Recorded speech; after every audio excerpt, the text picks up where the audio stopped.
Good evening, everybody. Welcome to the White Coat Investor Crash Course.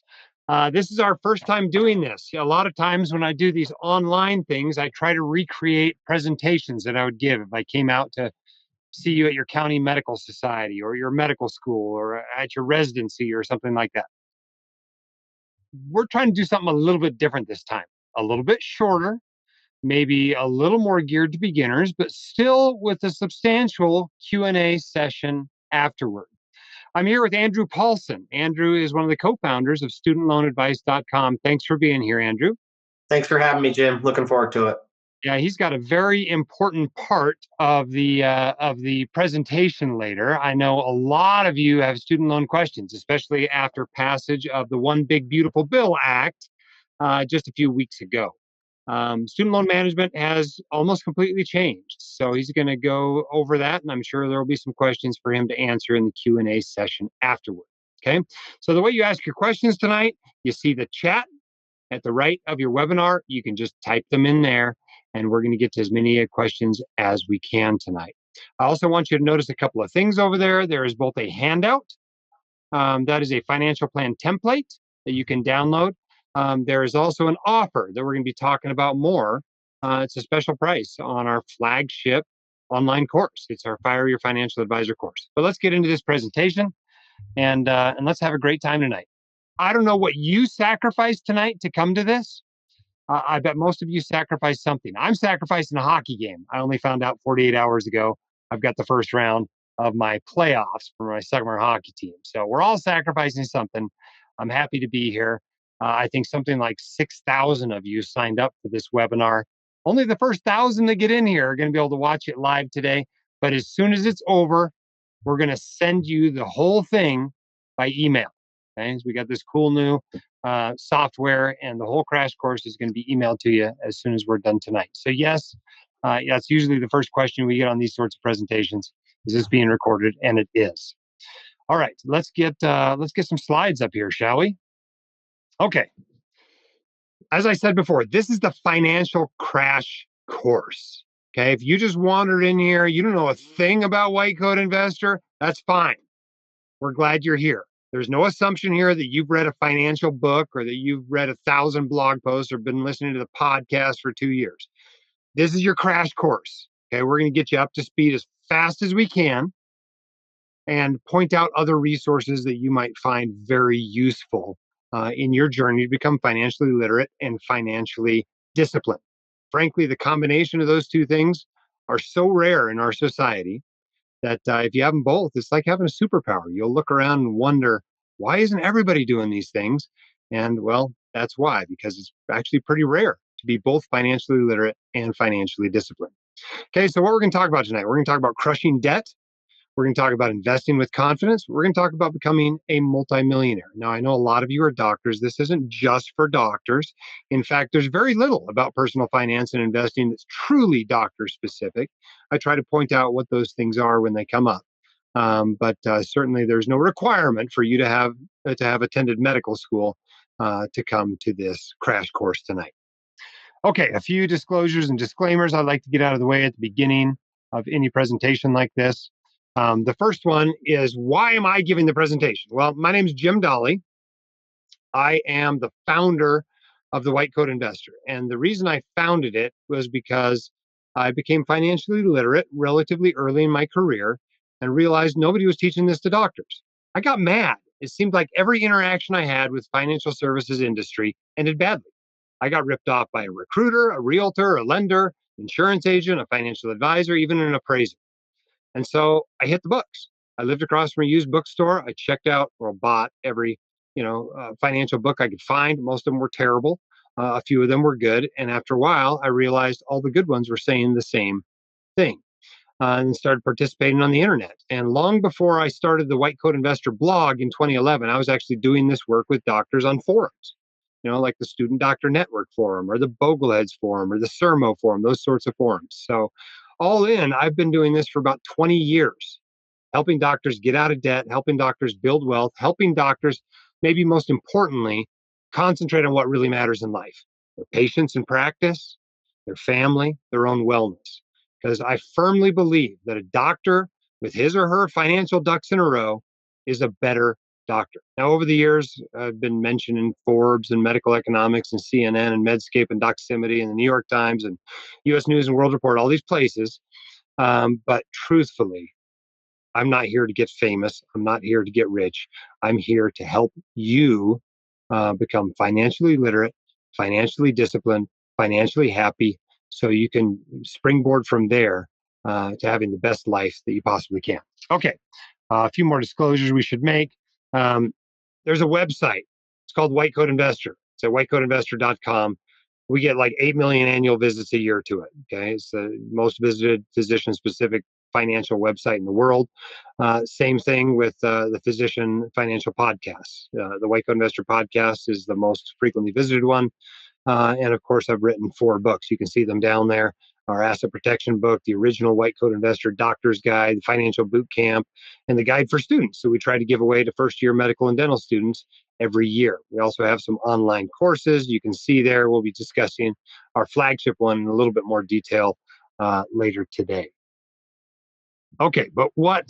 So it's a for-profit website. Okay, we make money. There's 18 people working here. We got to make payroll every month. The information on the website is all free to you. In fact, 98% of the content we produce, like tonight's crash course, is totally free to you. But yes, we do sell ads on it. Okay, we make money. If you buy our stuff, if you buy our online courses or our books, or you come to the conference, which is going to be awesome, by the way, it's going up for sale on September 1st for the early bird pricing. If you buy that stuff, we get paid. Okay, so FYI, we have a conflict of interest there. But I'm a practicing doc. Okay? I am not a licensed accountant. I'm not an attorney. I'm not a financial advisor. I'm probably not even licensed to drive or practice medicine in your state. So this presentation is for your entertainment and informational purposes only. General information and education. It's not specific accounting, legal, or financial advice. You're just talking to somebody in the doctor's lounge that happens to know a little bit more about these subjects than you might. Okay? If you view it that way, then you'll be in the right mindset for this presentation. Okay. Enough of those disclosures. What are we going to do tonight? Well, the first thing is we're going to introduce a few resources to you at the White Coat Investor. We have lots of resources to help you. Most of them are totally free. And I think that's the way it ought to be. When we ask you, our audience, if that's the way it ought to be, you tell us, yes, keep it all as free as you can. We don't mind the ads. So we have ads. But we also, we're going to talk tonight about the basics of building wealth as a doc. And I'm amazed how many docs I run into, whether they are in residency, whether they're a couple of years out, whether they're mid-career, late career, that have never learned this stuff. So we're going to make sure you understand it by the end of the crash course tonight. We're going to talk a little bit about the most important year of your financial life, which is your first year as an attending. We're going to talk about why investing doesn't have to be complicated. We're going to talk about why I think a written financial plan is well worth the time, effort, and possibly money you spend getting it. And we're going to go over the basics of asset protection and estate planning. Then I'm going to swap out and get Andrew on here, Andrew Paulson, the co-founder of studentloanadvice.com, who's extraordinarily busy these days, I might add. So we're lucky to have him tonight. Ever since the One Big Beautiful Bill Act passed, he has been slammed wall-to-wall consults all day long and most of the evening most days. But that's all right. He's here with us tonight, and he's going to help you figure out what to do with your student loans. Okay. Let's put this chart up to start with, because I think it's really important to see the end from the beginning. Okay, so look at this thing on the left. Okay, this comes from a survey. I think it's Medscape survey, where they just asked doctors, what is your net worth? And a net worth is the measurement of wealth. It's everything you own minus everything you owe. And you'll see that the chart is divided by age group. Okay, so we're not surprised when we look at docs that are under 35 years old that not very many of them are very rich at all. This is not surprising to anybody who's been down the physician financial pathway, right? You start with tons of debt. You start your career usually with a negative net worth, and it just takes time to build that. And as you go along, you can see more and more people have more wealth. But the reason I include this chart in the presentation is that rightmost set of columns where it says 65 plus year old docs. So most of these docs are now retired. And what I want you to see there is that about a quarter of them quarter of docs who are 65 already, right? Presumably they've been earning doctor money for 20 or 30 or more years, are not millionaires.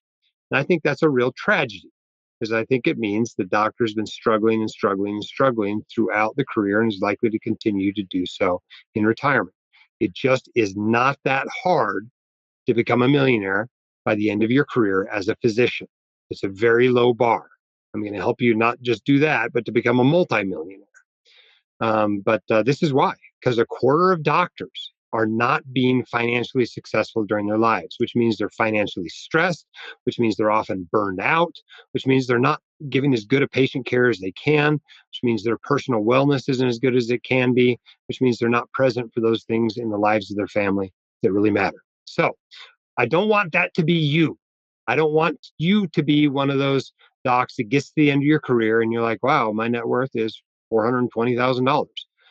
Because while a quarter of docs aren't millionaires, about 11 or 12% don't even have a net worth of 500,000. I mean, this includes everything, right? It's your bank accounts, your investments, your 401k, your house, your practice, everything. 11 to 12% don't have a net worth of $500,000 by the time of their retirement age. So get our free, like I said, most of the stuff that we're going to talk about tonight is totally free. This is free. It's a financial plan framework. Use the QR code and get that. And you can use that to help you to put together a financial plan. Okay. All right. The other thing you ought to know tonight, and we put this off for a few minutes until everybody could get into the webinar, is we're going to give away some free courses. Okay, we have our flagship course. It's an $800 course, the Fire Your Financial Advisor course, and we're going to give away 5 of them tonight. Okay, we're going to announce the names of those who won them later. But even if you buy one now and you win, you're one of those 5 winners later today, we'll just refund your money. So if you want the course, buy the course. Okay, it comes with 100%. Money back, 1 week, no questions asked, guarantee. Okay, every now and then somebody takes us up on it, but almost nobody does. Okay, because they're like, oh, this is really useful. At any rate, for all of you, not just those 5 winners, for all of you, you get 20% off that course tonight. All you got to do is use the code SAVE20 when you check out. You can go to WCIcourses.com. You can use that QR code. But be aware that that is a discount for those who are attending this financial crash course. Okay. Let's talk about the basics of building wealth as a physician. And this is basically the slide everybody's been waiting for. How to get rich. And it turns out it's not very complicated. Okay? Step 1 is make a lot of money. If you're a doc or other high-income professional listening to this, chances are you can already check number 1, right? And if not, you soon will be able to when you finish your schooling or your training. Step 2 is a little harder for most doctors, though. It's don't spend a lot of money. You've got to carve out some space between what you're making and what you're spending. And to use that money to build wealth, you need to make that money in step 3 work as hard as you do. And then, of course, the last step is don't lose your money, to creditors, to death and disability and divorce and those sorts of things. The truth of the matter is that 90% of Americans have an income problem. That is not you. You've already got a high income. All we have to do is convert that high income into a high net worth, okay? Which is not that complicated, believe it or not. It's not that hard. It takes a little bit of financial literacy, a little bit of financial discipline, and you will be able to become a multimillionaire. Now, some of you out there might find this unbelievable. Maybe you're a resident. Maybe you're a doc that's just been kind of treading water for a few years since you got out of training, and you're like, multimillionaire me? No way. I didn't even know any multimillionaires growing up. But the truth is, as a doc, at your income, this is not that hard to do. Okay? Take a look at the fancy chart, right? Every good financial presentation or book has got to have one of these hockey stick style charts. The line at the bottom is the contributions. Okay, so if you're putting in a little bit of money every year, okay, if you're putting in 20% of your income, that's how much it adds up to what you put in there. You put in over the course of your career something like $2 or $3 million. And what does that grow to? Well, that grows to something like $8 or $9 million. $8 or $9 million is a ton of money. But if you're starting out your career today and you're willing to make a typical doctor income and save 20% of it and earn a reasonable rate of return like 8% on it, That's about what you'll end your career with. It's just the way compound interest works. When you put your money in the market and give it some time, awesome things can happen. Okay, so step one, as I said, is to make money. So, the most popular posts we have on social media are posts about physician income. So we do a lot of them. Every resource we can find that talks about physician income, we put out there on social media. But these are some of the averages. Okay. Everyone tells you, oh, medicine's terrible, right? Well, that's not entirely true, right? Doctors are making money. And on average, the amount they're making typically goes up every year. It certainly has the last few years. All physicians, on average, averaged $374,000 last year. Okay, $374,000.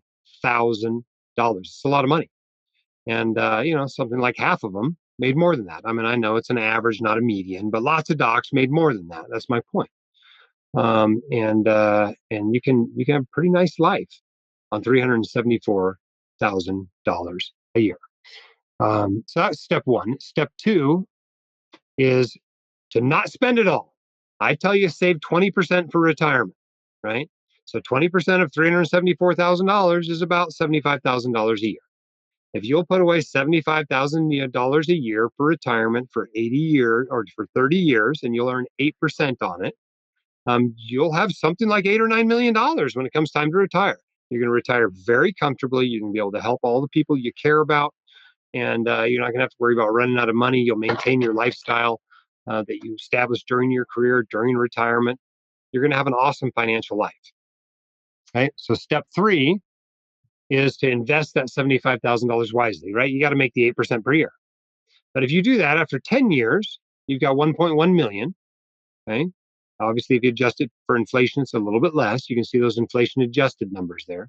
After 20 years, you got 3.4 million. And after 30 years, you got 8.5 million. Even adjusted for inflation, that's still 5 million. Okay. The vast majority of docs that are 65 do not have 5 million in today's money. But you can just by following this simple formula, right? Take the average, save 20% of it, invest it in some reasonable way, and don't, lose it to failing to buy, necessary insurance and those sorts of things. Not that complicated.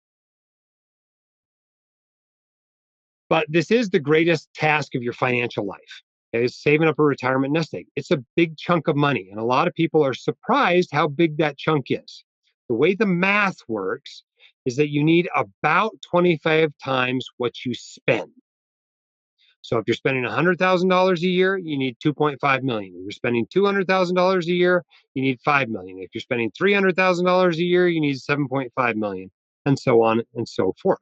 And where that number comes from are these studies they do that try to determine how much of your portfolio you can withdraw each year of retirement, adjusted upward for inflation each year, and expect it to last 30 years with a high degree of probability. That percentage is about 4%. So if you reverse engineer 4%, that means you need 25 times that in order to retire comfortably. So what do docs retiring right now that are retiring comfortably typically have? They usually have something in the $2 to $5 million range. And that's going to require you to save 20 to 30 years of 20% of your income, about $75,000 of a $374,000 gross income.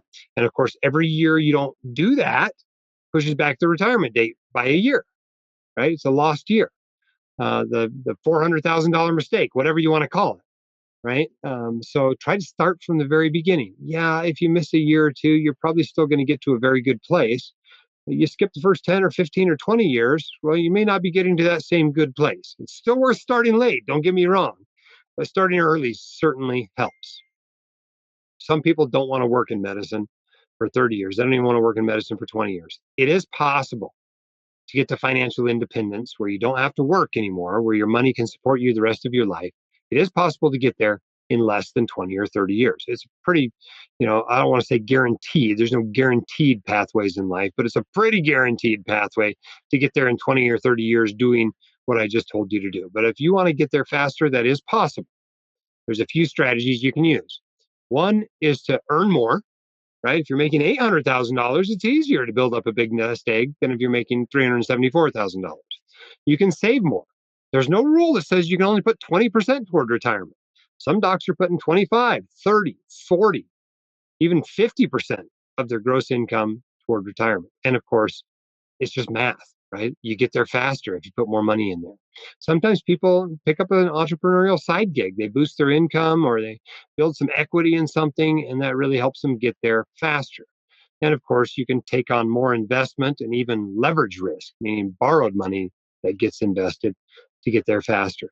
But most docs that enjoy their career, that are willing to do this crazy medicine thing for 20 or 30 years, you don't have to do any of that to retire as a multimillionaire and have a very comfortable financial life. So don't feel like you have to do it. Don't get FOMO when you hear about people doing it on Instagram. If you just do the basic plan, it's going to work fine. Okay, so how does this math work? This chart on the right comes from a blog post by a friend of mine by the name of Pete Adden. He was known as Mr. Money Mustache and wrote a popular financial blog. It started about the same time as the White Coat Investor. I think it started a month before the White Coat Investor. It started in April of 2011. But one of his great posts showed this chart, basically. And he points out that if you're not saving anything, you're never going to become financially independent. The number of working years until you can retire is infinite. Likewise, if you're saving all of your money, well, you're already financially independent, right? So you have 0 years until you reach financial independence because you don't need that earned income. But I think what's worth seeing here, and it's worth noting, this chart is not the gross savings rate that I usually tell docs to use, 20% of their gross. This is net savings rate. So they take out the taxes first. But if you only save 5% of your net income, it's going to take you 66 years to hit financial independence, right? You're going to be dead, right? You're going to be 96 or something like that. Okay. So people go, okay, well, 5% is not enough. What if I save 10%? Well, if you save 10%, it's going to take you about 31 years to get to financial independence. Okay. Sorry, that shouldn't be 31. I think that should be 51. Chart's wrong. But 15% gets you down to 43 years. Okay, well, that's a long career, but it's at least doable. 20% of your net income gets you down to 37 years, more of a typical career length. 25% of your net income gets you to 32 years. 30% of your net income gets you to 28 years, right? So now we're getting to kind of typical career lengths. This is why I say 20% of gross, right? It's about the equivalent of 30% or so of net that'll give you a full career. But if you want to be done earlier, right? Save 75% of your net income. It only takes 7 years to get to financial independence. All of a sudden you're 40 and you already don't have to work for money. It's pretty awesome. And don't kid yourself that you're not working for money. Okay. I do surveys of doctors, anonymous surveys, whether I'm speaking to them in a group and have everybody close their eyes, raise their hands, or whether we do it online. This one was done on Twitter. And I said, if I cut you a check for more money than you need the rest of your life, 10 million, 20 million, whatever it is, what are you going to do? Are you going to go to work tomorrow? And you know what? About a third of doctors say in response to that question, no, I'm done. I'm out. And they wouldn't work at all if they had enough money. So clearly some doctors are working, with money as a very significant motivator.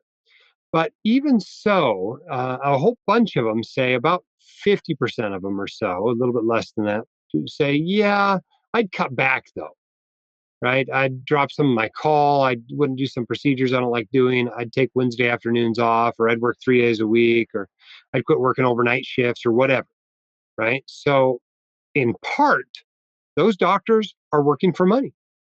And then, of course, there's a bunch of people that aren't even working full time now.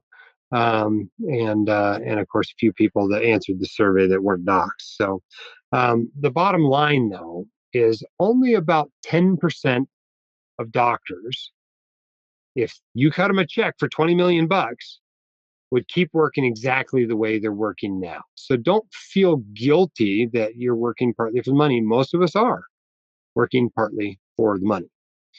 Okay. So financial planning, super important. It helps burnout. Yes, it really does.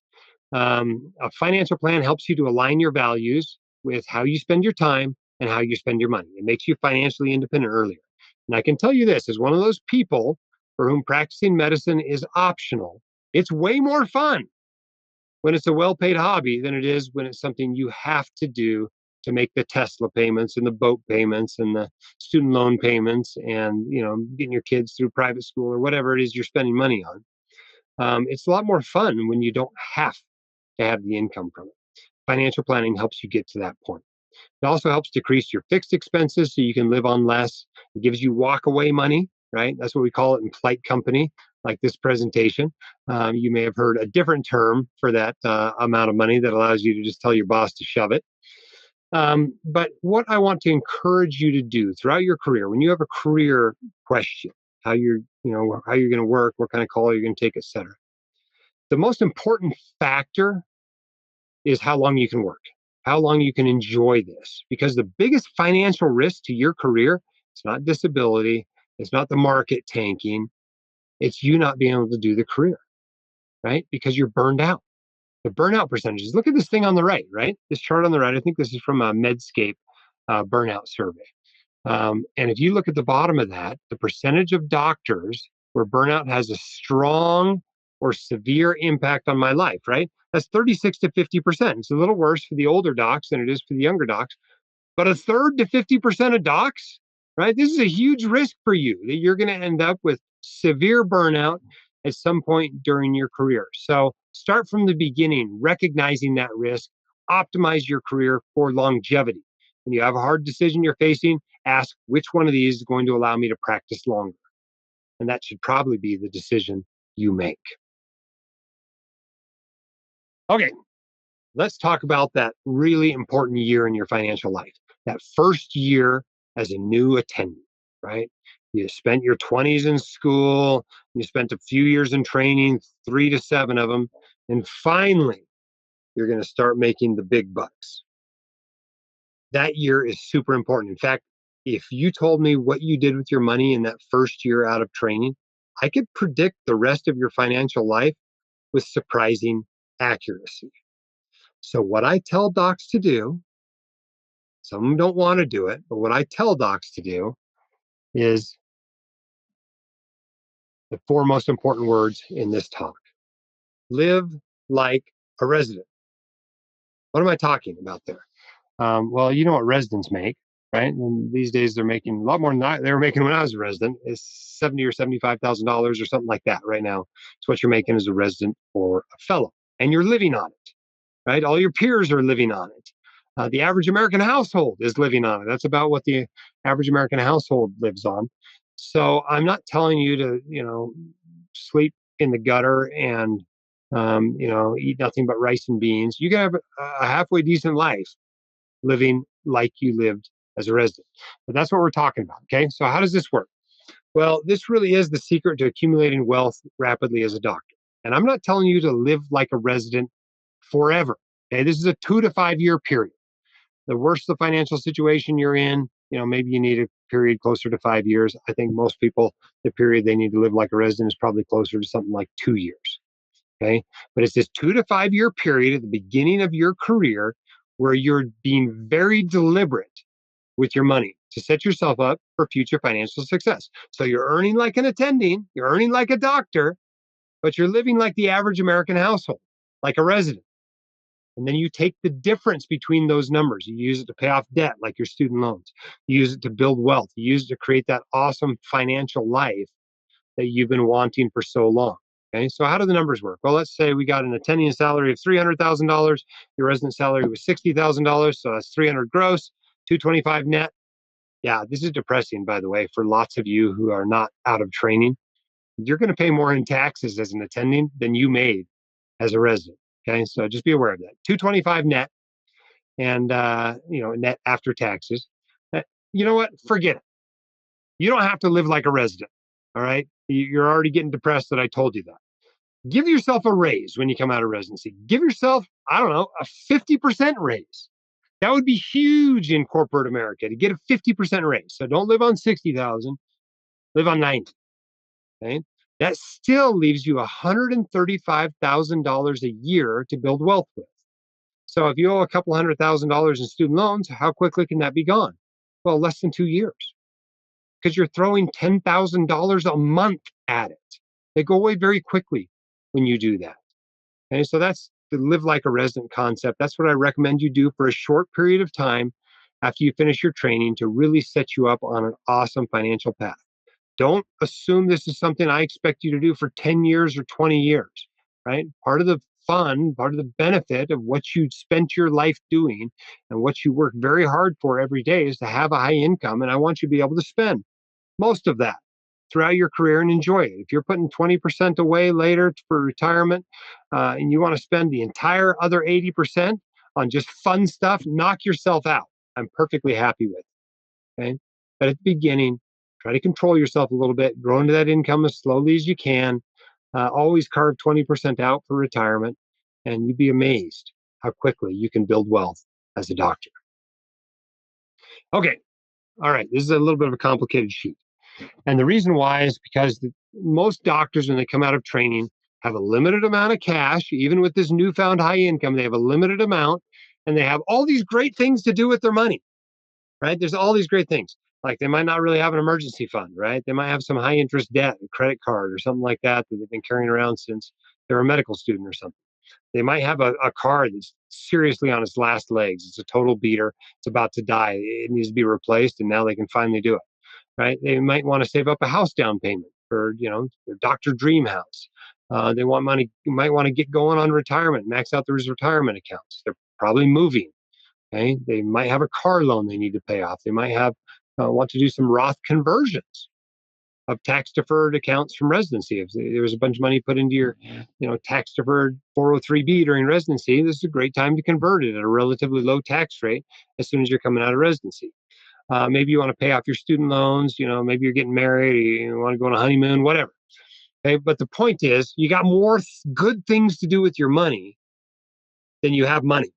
So I'm going to try to help you make some priorities. This concept here is what we call a waterfall. And the reason why it's called a waterfall is because when one pool fills, the extra water in it spills over to the next lower priority pool, spills over to the next lower priority pool. So let's just work our way through this chart for a minute or two. Okay. One of the first things to do when you come out of training is to increase your disability insurance. Okay. You just couldn't buy enough as a resident. They wouldn't sell you as much as you probably needed. So that's one of the first things to do when you come out. You probably want to update your life insurance, right? If you got someone else dependent on your income, you need life insurance. Maybe you couldn't afford as long of a period of life insurance as you'd really like, or as much as those depending on your income would prefer you had. So update that, right? Update your will, right? We can talk about this a little bit later. Super important. Make sure your kids and your stuff are going where you want them to if something happens to you. Okay. Then build some sort of an emergency fund. You talk to Dave Ramsey, who's got this big radio show. He says, $1,000 emergency fund. Great. That's what I'm talking about. A tiny emergency fund, something that allows you to not have to use a credit card when the dryer breaks or you need new tires on the car or whatever. Right. So get some sort of an emergency fund in place. Then you need to figure out your student loan plan. We're going to get into great detail in this later in the presentation. You might be going for public service loan forgiveness because you're working for a nonprofit. You might be refinancing your loans, living like a resident, paying them back quickly. You might have what we call the extreme solution, which means you're going to drag your student loans around for 25 or 30 years now. It just got worse with the One Big Beautiful Bill Act. But if you have some terrible debt to income ratio, like $1.2 million in student loans, and you're only making a couple $100,000, you might want to look into the extreme solution, which is IDR forgiveness, basically a forgiveness plan available through income-driven repayment programs like IBR and the new RAP that Andrew will be talking about a little more later. Okay, so you need a student loan plan in place. Obviously, you can refinance, private loans at any time. The next biggest priority for your money is to get your entire salary. What do I mean by that? Well, if you don't get the retirement account match your employer may be offering, you're basically telling your employer, I don't want my whole salary. So you might have to put some money into the 401k or 403b or something in order to get that match. But that's a really big priority for your investing dollars, right? Get that match. Put that money in at least enough to get the match. Okay. Other big priorities: high interest rate debt. That credit card you're carrying around that's 15% or 25% or 30%, right? That's a guaranteed 15 or 25 or 30% return. There's no investment out there that offers you a guaranteed 25% return, but paying off your credit cards does. So that should be a really big priority. And even if that's as far as you got in the first few months out of residency down this waterfall, awesome. You got your match from the employer and you got rid of that stupid 25% credit card. You're doing great. Congratulations. Pat yourself on the back. Awesome. Okay. The next thing that'll often come up is that triple tax free savings account. This is your health savings account, right? You get a tax break when you put the money in. It grows in a tax protected way. And yes, you can invest it just like a 401k into mutual fund kind of investments. When you take it out, if you spend it on healthcare, it comes out tax free, triple tax free. It's better than all your other accounts. It's better than a Roth IRA. It's better than a 401k, right? None of those are triple tax free. So that's why the HSA comes up first. Okay, what comes up after that? Well, your retirement accounts at work, 401k or 403b, whether you're using the traditional or the Roth version. 457, especially if it's a governmental 457, is about as good as a 401k or a 403b. If it's a non-governmental one, you got to look at it with a little bit more detail. Make sure the company's not about to go under or that there's terrible distribution options down the road. But a lot of docs will use the 457b offered by their employer as well. We mentioned about converting your Roth accounts during that relatively low income year when you graduate from residency. That can be a great thing to do at this point in the plan. Backdoor Roth IRAs, right? Even as a high earner, you can still contribute to a Roth IRA. You just can't do it directly. And you got to go through the back door. It's not, doesn't mean it's illegal. Just means you got to contribute it to a traditional IRA first, then move it from the traditional IRA to the Roth IRA. That's called a Roth conversion. The whole process of contributing to a traditional IRA and then converting it to a Roth IRA is known as the backdoor Roth IRA process. And most financially literate docs are doing this for themselves. And if they're married, a spouse. Okay, paying off your student loans typically comes up next in the list. Building a real emergency fund is probably the next pool down, right? We're talking 3 to 6 months of what you need to live on in the event that you get, laid off or something. Saving up a house down payments may be a big priority for you.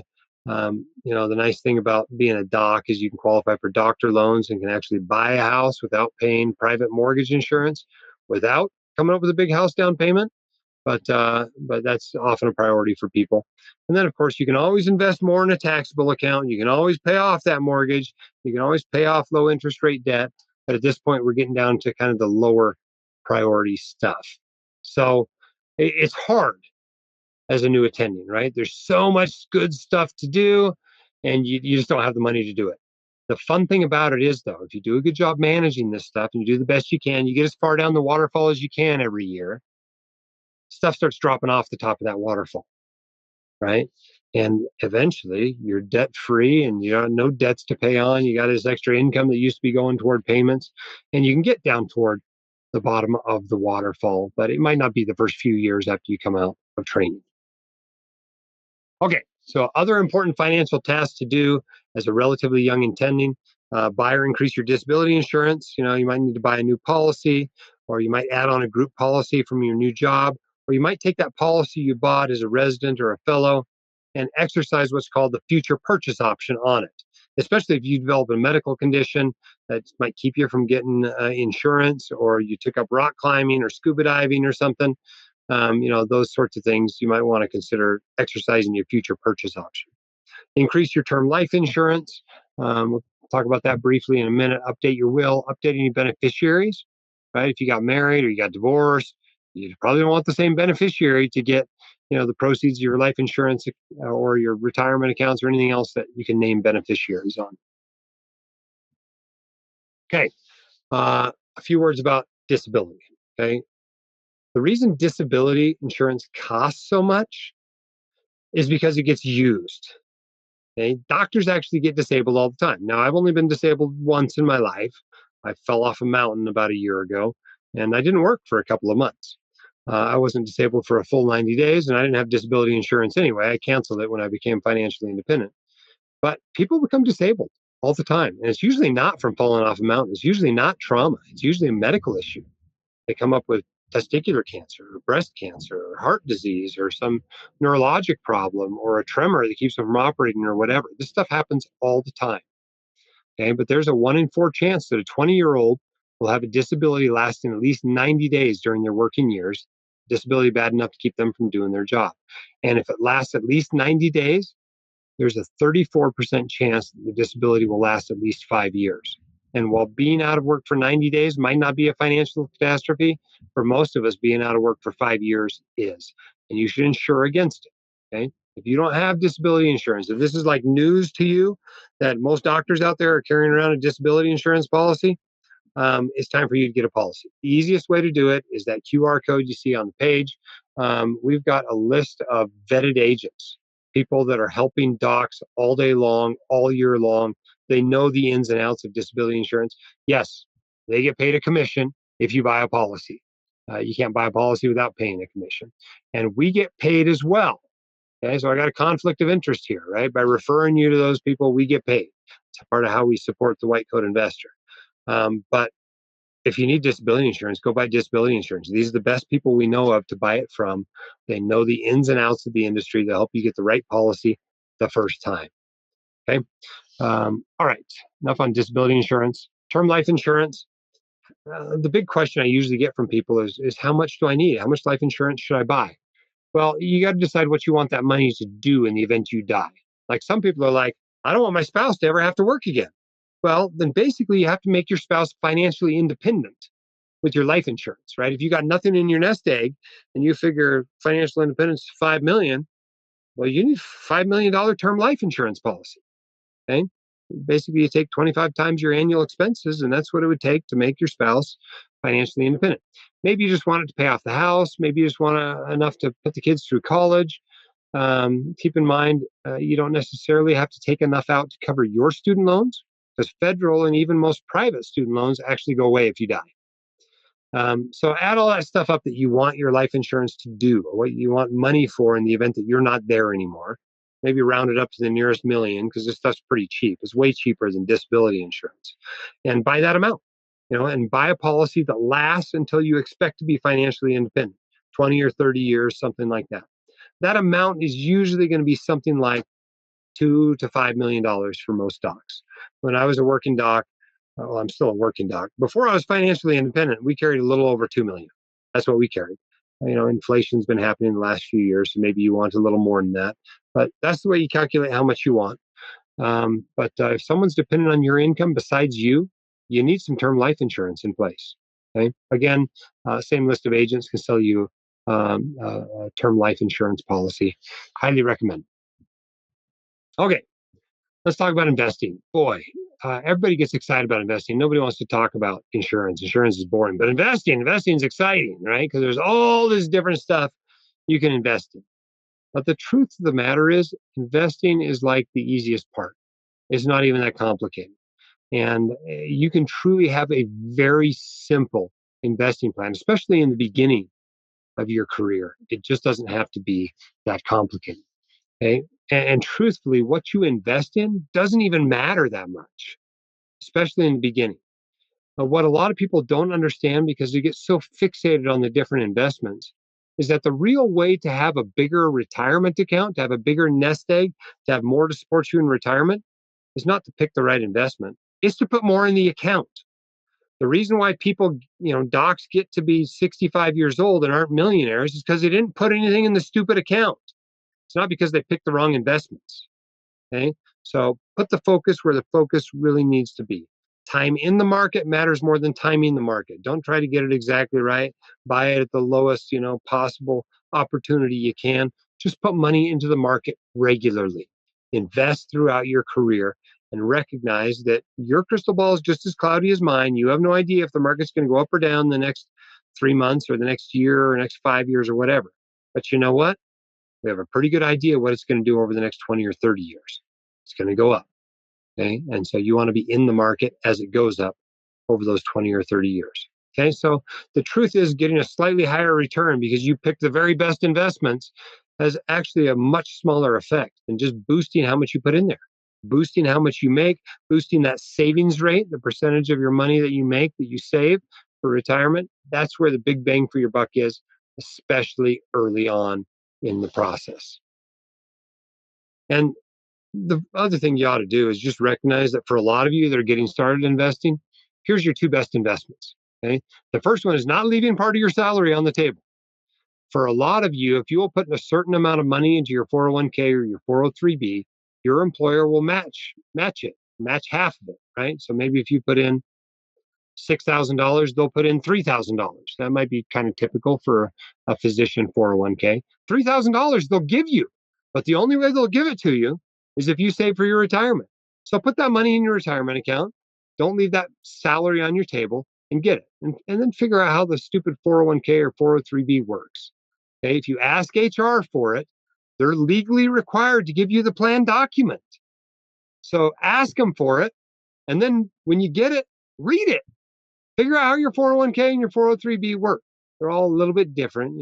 They're variations on a theme, but understand how your retirement plans offered by your employer work.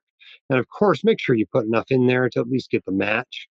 And so maximize that match. If you can, maximize how much you can put in that account total, right? If you need to be saving $75,000 a year and you can only put $23,000 into your 401k, well, you might as well max the thing out. You're going to have to find other accounts to invest in as well to get to $75,000 a year.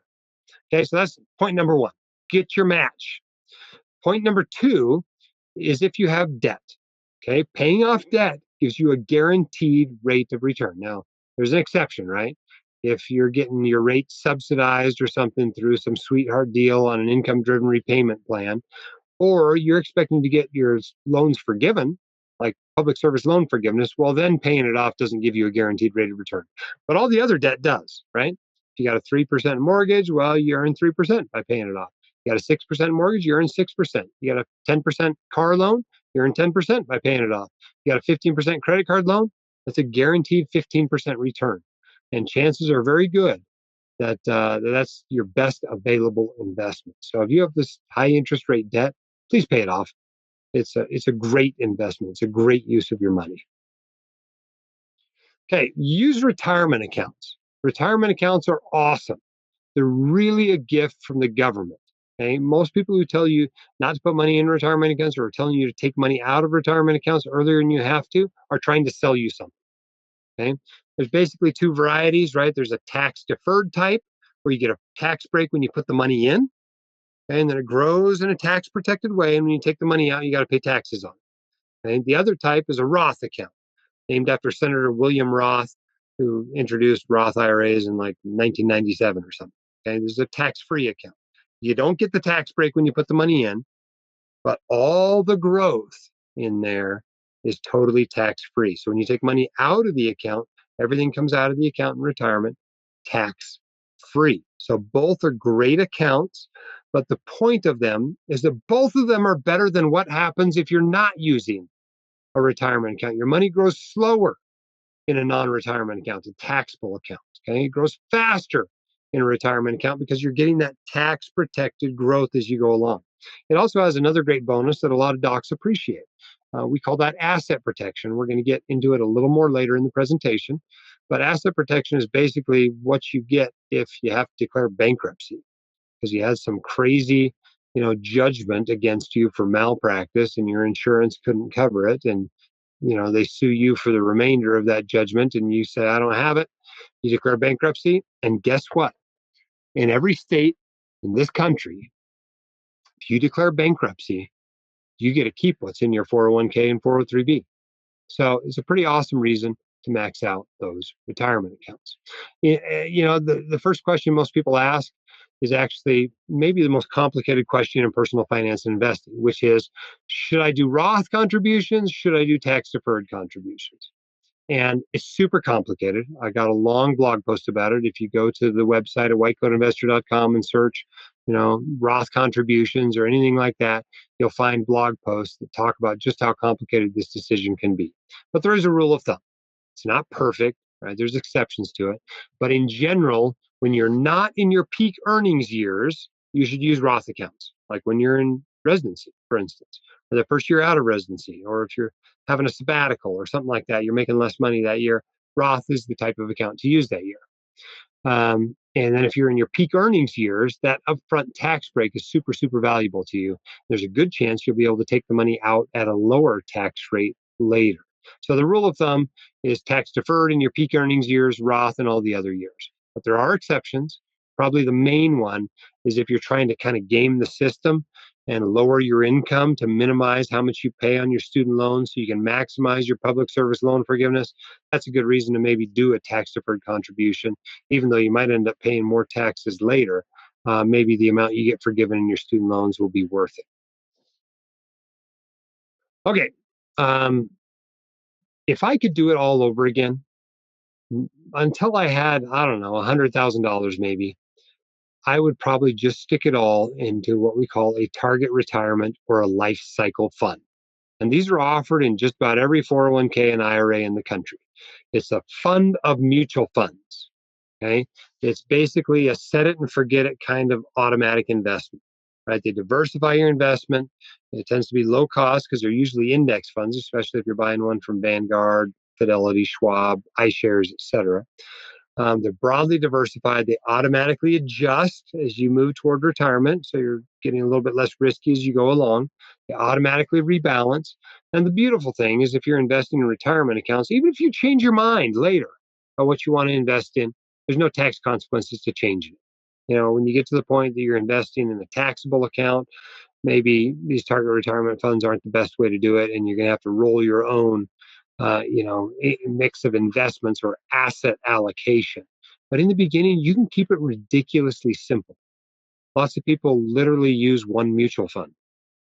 Some people use two or three, but you don't need a plethora of investments. You can get very diversified portfolios with very few investments. Okay, so again, a waterfall concept, right? We're talking about tax efficient investing. You're better off investing in retirement accounts and other types of tax protected accounts than you are investing in a taxable account. So here's one way to think about it. Your first priority is get that match. I talked about that. Second priority, pay down your high interest debt. Okay, we're talking anything with an interest rate. Even some of the mortgages I'm seeing these days, I'd consider, high interest rate debt. Then HSAs, right? Triple tax free. Then you're maxing out your retirement accounts, 401ks, 403bs, Roth IRAs, et cetera. Okay. The Roth IRA is probably going to have to go through the backdoor process, at least if you're an attending physician or someone with a similar income. But that's a good thing, right? You get some tax diversification. You get some tax deferred money maybe in your 401k. You get some tax free money in your Roth IRA. Then you can always save more in a taxable brokerage account. If you want to get into other sorts of things, you want to invest in private equity. That's hot these days. Bitcoin, right? Has had awesome returns in the last year. Maybe you want to put some money into things like that. Maybe you want to invest in real estate. Lots of docs have become financially independent, primarily investing in real estate. Well, once you've maxed out those retirement accounts and, established your taxable account, you can invest in some of these kind of alternative investments with some of your retirement money.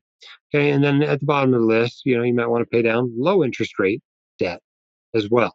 Okay. So it's a waterfall, right? As you fill one, the money flows over into the next one and the next one and the next one. Important concept to understand, because if you're like most of us, you're going to get halfway down that waterfall and run out of money. And you want to make sure you're putting it in the best possible places that you can for your situation. Okay, I'm a big fan of a written financial plan, actually physically written down. I mean, you can type it, right? It can be in your computer, that's fine. But actually having a written plan. And I think there's some real benefits to doing that. One is you'll have a plan, right? Because you're not going to want what happens if you don't have a plan. What happens, remember that first slide in the presentation where 25% of doctors get to be 65 and they're not even millionaires yet? That's what happens if you don't have a plan. Okay, if you fail to plan, you plan to fail. So why a written plan? Well, you can refer back to it. Remember why you set it up the way you did. I think that's really useful. It helps you to not do the wrong thing in the wrong moment, right? Because you're like, oh yeah, I have a plan for this. What was I going to do when the market crashed? Oh yeah, I wasn't going to do anything. I was going to keep putting money into it. I wasn't going to panic sell. You have those sorts of things in your written financial plan. And the beautiful thing about actually writing it down, not just putting it in your head, because we all just want to do this in our head, is it exposes the gaps in your knowledge. It exposes the gaps in your plan. You're like, oh, yeah, I didn't even think about, you know, my student loans, or I didn't even think about my estate plan. If you write it down, you're less likely to miss stuff. So, what should be included in a financial plan? Well, your goals. All planning starts with goals, right? This is a single player game. It's you against your goals. You don't have to beat your neighbor. You don't have to beat your brother in law. All you have to do is reach your goals and you win the game. And the goals are totally under your control. So start by setting goals, right? Smart goals, right? Specific, measurable, attainable, right? um, Time limited goals. That's what you want. Okay, so these smart goals, then you can work toward it. Okay, you need an insurance plan, things like disability and liability and life insurance and property insurance. You need a housing plan, right? When are you going to get into that dream house of yours? How fast are you going to pay off the mortgage, etc. You need a student loan plan. Are you going for PSLF? Are you paying off your loans during a live like a resident period? What's your plan to get rid of those student loans? A spending plan, right? People call it a budget, but all you're doing is making sure your money gets spent on the stuff you care about most. That's all a budget is. So you're not wasting money on stuff that doesn't even make you happier. You need an investing plan, but an investing plan is not the whole thing, right? Some people, all they do is write an investing plan. That's important, but it's not the whole thing. You need an estate plan, okay, an asset protection plan. And I recommend people put in a policy for what it takes to change the plan, right? Because we're all tempted to change it in the middle of a nasty bear market or something. But if you write in there something like, well, all changes must be approved by both spouses and have a 3-month waiting period or something before we implement them, you'll make you much more likely to stay the course with your plan. Okay, so how do you get one of these written financial plans? Well, you can do it the way I did it. I call it the DIY method. I went over to that used bookstore across the street and I read all the financial books. Then I got on the internet and I asked all the questions I could. After a while, I realized I was answering a whole lot more questions than I was asking, but it works. You can do this yourself. It's totally free. All it does is take a whole bunch of hours to do it. But you can become financially literate totally for free. You don't even have to buy used books. You can go to the library and check them out, right? It is possible. It's going to cost you more of your time. And for an attending physician, there's a value to your time. That was why we put together our flagship online course. This is the Fire Your Financial Advisor course I mentioned at the beginning of this crash course, right? This is an $800 course. We think it's a great value, right? How much is your time worth? If I can take that 100-hour process and compress it to 8 hours, I just saved you 92 hours. How much is an hour of your time worth, right? Certainly more than $800 divided by 92. That's for sure. So we're not even going to charge you $800 though, right? Because you're in this crash course tonight. We're going to give you 20% off, right? Use that save 20 code, so 639. If you're a resident or a student, we actually have a slightly simpler course designed just for you. It's way cheaper, and you can even use it to upgrade it to the attending level course and get credit for what you bought as a student or as a resident. You'll see those versions if you go through the links under the offer there. Okay, so there's that method, the DIY method. There is the online course, Fire Your Financial Advisor course. The whole point of this course is to help you finish the course with a written financial plan that you wrote yourself. So you can go back and change it because you know where it came from and you know why. Okay? Some people don't even like doing that. Okay? They want to get a professional to help them. And you can do that for a relatively low amount of money from what's called an advice-only financial plan. Most people who call themselves financial advisors are not advice-only financial planners. You're going to pay some money for this. It's going to cost you thousands of dollars, but only thousands of dollars. And they help you design this financial plan, might even help you implement it. And then, maybe you can do it yourself from that point going forward. And then, of course, you can always hire what I call a full service financial planner and investment manager. Not only will they help you come up with your financial plan, they'll implement it for you, they'll maintain it going forward. Okay, it's more expensive to do that. The going rate for this service by somebody who's doing a good job is $7,500 to $15,000 a year these days. That's just what it costs. But that's an option. So you can see, now that you've seen what the cost of hiring a pro to do it is, you see the value behind the online course we have. And of course, if you think this stuff's interesting, There's no reason you can't DIY it. You can DIY it. Just make sure you do a good job. Because if you do a bad job in order to save $5,000, it doesn't take a very bad job to cost yourself more than $5,000 in financial mistakes, right? So it's probably worth spending something for most docs. I'd say only about 20% of docs really are DIYers. But if you are a DIYer, you can save some money, right? If you're doing as good of a job as a professional financial planner would be doing, here's what you can save. Look at this chart on the right, right? The blue is the cost or what you end up with if you're using a good financial advisor. Who's charging you some sort of fee. I think in this chart, it's 1.25% of assets under management, and you're saving $50,000 a year, and you're making 8% on it. But if you get to the end of that row, you'll see there's a pretty sizable gap between what you could have as a DIY investor versus what you'd end up paying that financial advisor, especially as you get further on if you're paying asset under management fees. So becoming your own financial advisor and investment manager is probably the best paying hobby out there. But don't feel bad if it's not something you're interested in. It's okay to hire a professional. Just make sure you're paying a fair price, which is, $7,500 to $15,000 a year, and that you're getting good advice. Okay, I mentioned at the beginning, we're going to give away 5 of these courses.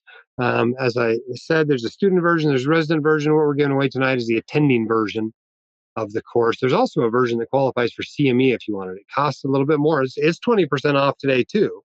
But you can use your CME funds to buy that. It comes with like 8 hours of material to help you crush burnout as well. And so we added that in there so you can use CME funds to buy it.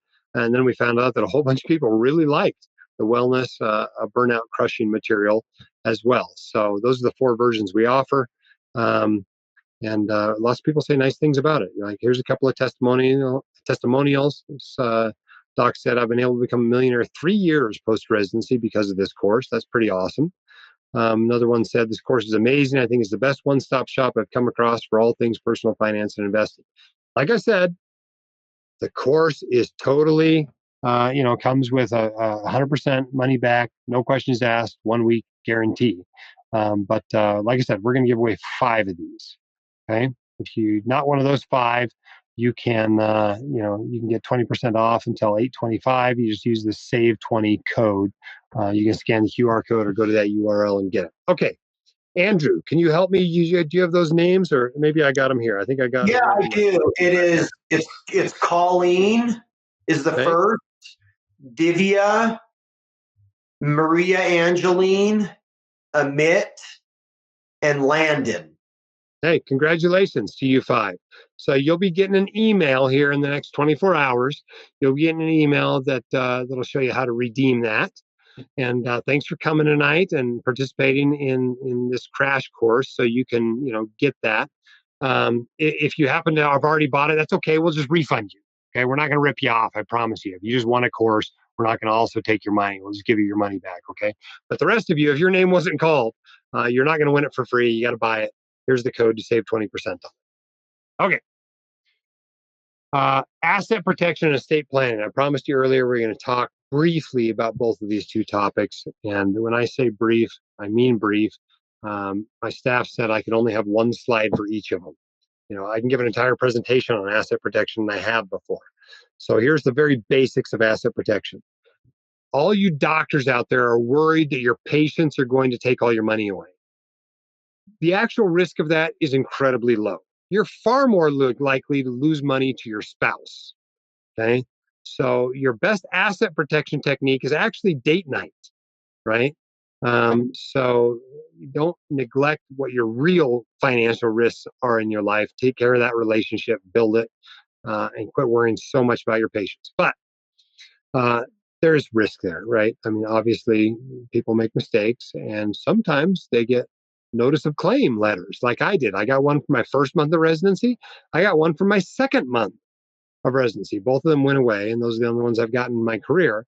But it's pretty sobering when you're a second month resident and you get a claim for $5 million because somebody you helped take care of didn't make it. Okay, so It's a very real risk in the minds of lots of docs. So what does a basic asset protection plan look like? Well, buy insurance to start with. Not only does insurance pay any judgments or any settlements to the people that you hurt, but it pays for your defense, right? And if you got this big policy, they tend to send pretty good lawyers to defend you. And so that's a beautiful thing about insurance. It's your first line of defense. And the truth is, very rarely does it ever get beyond that. Okay. If it gets much beyond that, you're sometimes forced to declare bankruptcy. And then the question is, well, what do I get to keep in bankruptcy? Well, you get to keep your retirement accounts. 401ks and 403bs are protected federally. IRAs are protected in most states.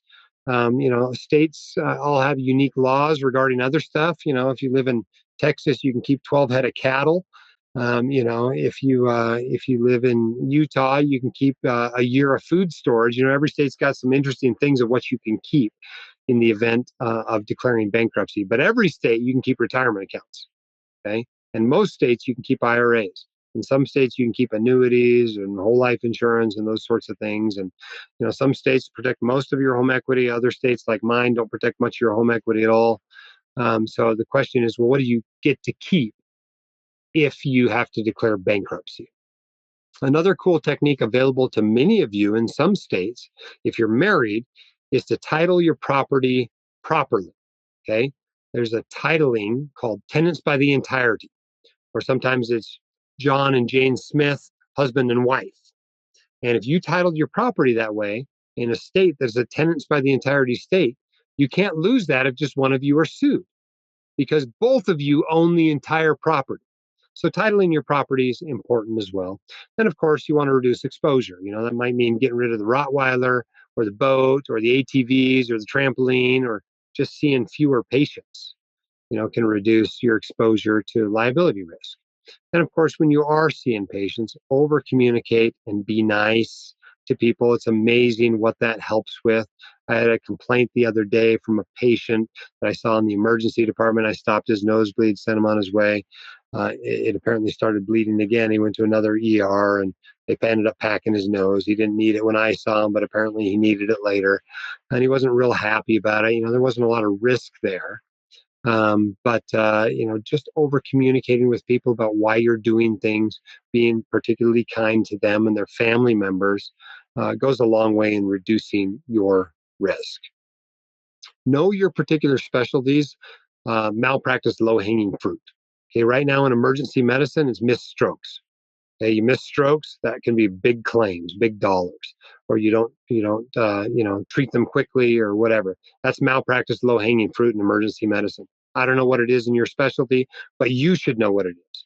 And when you're seeing those patients, take a little bit of extra care, crossing your T's, dotting your I's, both in your care as well as your documentation. Okay, you're not going to get sued for nosebleeds most of the time.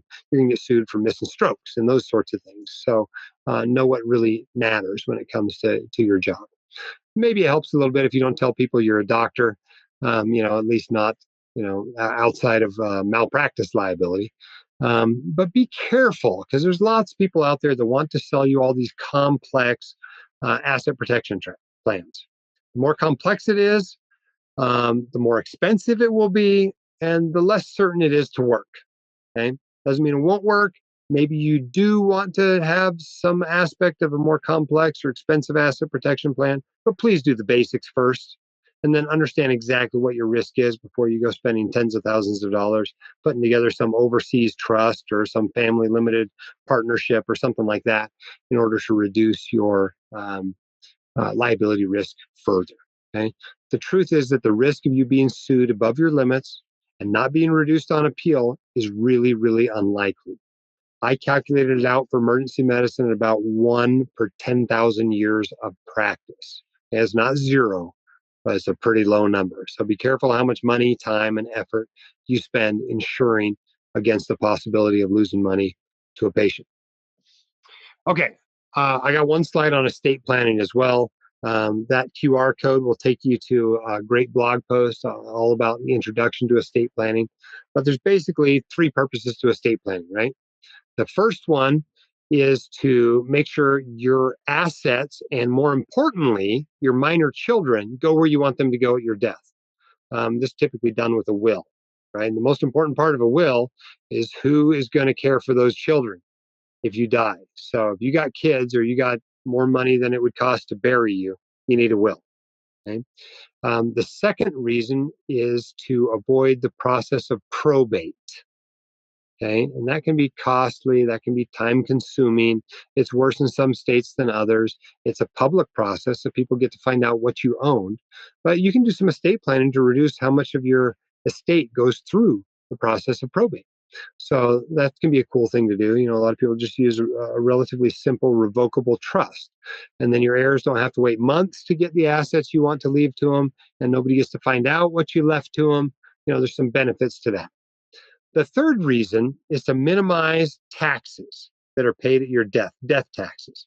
These can take the form of estate taxes or inheritance taxes. And those, inheritance taxes in some states have estate taxes that you should be aware of if you're in any of those states. But also you can minimize income taxes that are paid at the time of your death or soon thereafter. So tax planning is the reason why people do a lot of estate planning. Thankfully, in the One Big Beautiful Bill Act, basically our big estate tax exemption limits we've had for years were not only made permanent, but increased a little bit. So this year, if you have less than $15 million when you die, you don't pay anything in federal estate taxes. You might still owe some state estate taxes depending on your state, but you pay nothing in federal estate taxes. And if you're married, you get two of those $15 million limits. So you got to be pretty wealthy before you actually owe any estate taxes. So don't freak out that you're going to owe estate taxes. Most docs just never become wealthy enough that they would have to pay federal estate taxes. So, but that's one reason that some people do estate planning, right? So you're trying to make sure that what you want to happen at your death happens. Maybe even before death, right? A lot of times they'll throw in a living will or a healthcare power of attorney, a durable power of attorney, those sorts of documents into the estate plan. But mostly it's about making sure your stuff goes where you want it to go, avoids probate, and minimizes how much tax is owed by the estate. Okay, Andrew, I've been talking for a while. I think it's time for you to do some talking. So let me kill these slides. Let's bring you on here for a minute. And I'll let you pull up your slides. I'm going to duck out and we can get to the topic that everybody really came here for tonight, at least a few slides worth, which is student loan management. All right, let's go ahead and let's talk about student loans. My name's Andrew. I run the company called studentloanadvice.com, a white coat investor company. So let's talk about some of the key updates. I think one of the first things and a big stressor with a lot of docs that I'm hearing out there is what's going on with the Public Service Loan Forgiveness Program, or PSLF. More than 1 million people have received PSLF. So it's worked out really, really well thus far for a lot of docs. We've had hundreds, I think about 500, 600 doctors that we worked with firsthand that have qualified for PSLF. The next thing that you need to be aware of is there were some big time changes that came out of the One Big Beautiful Bill Act that was signed into law on July 4th, 2025. And a lot of the changes are relevant to those that are still in medical school or that are going to start borrowing for medical school in July 2026 or later.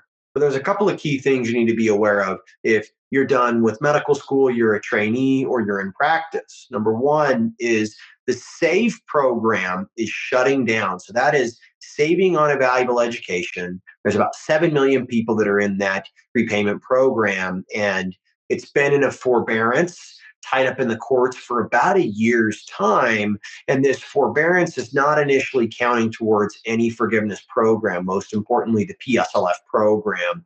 As well as on August 1st, this month, the interest has now resumed. So if you're in the SAVE program, you definitely want to look at what other payment programs are out there and really start running the numbers.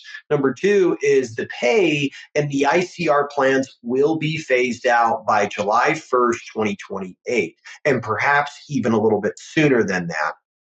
And the third thing to be aware of with the One Big Beautiful Bill Act here is IBR is staying around because it's the only income-driven repayment program that was passed by Congress. And they're introducing a new plan named Repayment Assistance Plan, RAP. That's going to be available starting on July 1st, 2026. And it is similar in some ways to the save and previously repay plan, in that if your monthly payment is not enough to cover the monthly interest, that unpaid interest is waived, which is a very helpful provision if you are in training or your early career, or you just have, a real big balance of student loans, 300, 400, $500,000 plus. But there are some downsides to the wrap plan. If you were thinking about doing the long-term IDR forgiveness track, not PSLF, but the one that's over 20 plus years, it is over 30 years. And there's also provision with the wrap plan that once you enter it, you can't leave it for any other future income-driven repayment program. And it's going to be the only one that's available to those that are borrowing on July 1st, 2026 or later. So let's talk about another big change. And this is more relevant to those of you that are going to be starting your education on July 1st, 2020, or really July 2026 or later. If you're currently in medical school and you're in your first year right now, or you're in your second year, these caps are not going to apply to you. Okay, you can still borrow under the old standard that was you can borrow up to the cost of attendance or the sticker price for your education. So the first thing is that professional degrees are going to be capped at $200,000. So that means you can only borrow up to $50,000 per year federally for medical school. So if your school is $100,000, right? Maybe it's $80,000 for tuition, and then you're going to take out another $30,000 to live. You're going to need to procure private student loans for the excess, or try to save up additional money to fund your education.